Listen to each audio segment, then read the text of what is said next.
আসসালামু আলাইকুম সবাইকে। আজকে হচ্ছে যশোর মার্কাজ মসজিদে হচ্ছে বড় মাসওয়ারা ছিল। তো সেখানে যাওয়ার পরে যখন আমরা খাওয়া দাওয়া শেষ করলাম, একটু বিশ্রামের জন্য বসছিলাম। তো সেই মুহূর্তে দেখি কি যে একটা বিড়াল ছানা, এটা ছানা না, বড় বিড়ালই, যাই হোক, দেখি যে দূর থেকে আমাকে দেখে আমার কাছে চলে আসছিল। ঠিক আছে, ও বেচারিও খেয়ে দিয়ে আসছিল কোথা থেকে জানো, ওখানেই হয়তো বা থাকে আশেপাশে।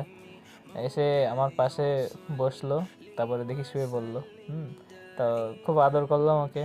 তো সবাই তাকাচ্ছিল, হাসতেছিল। আমার ভাল লাগলো বিষয়টা, ঠিক আছে, খুব, যে ও এত লোক রেখে আমার কাছেই চলে আসছে। আর একজন বিড়াল প্রেমী হিসেবে এই বিষয়টা আমি খুব এনজয় করলাম যে ও এত লোকের ভিড়ে শুধুমাত্র আমার কাছে চলে আসছিল, আমার পাশে এসে বিশ্রাম নিচ্ছিল।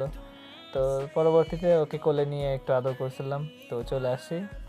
ওর কথা মনে পড়ছিল, ভাবলাম এই বিষয়টা আপনাদের কাছে শেয়ার করি, এই জন্য আর কি পোস্ট করা। কত কিউট বিড়ালটা, তাই না? তো সকলেই ওর জন্য দোয়া করবেন, আল্লাহ যেন ওর সবসময় সুস্থ রাখে। আর আপনারা আমার জন্যও দোয়া করবেন। তো আসসালামু আলাইকুম, আজকের মতো বিদায় এখানেই।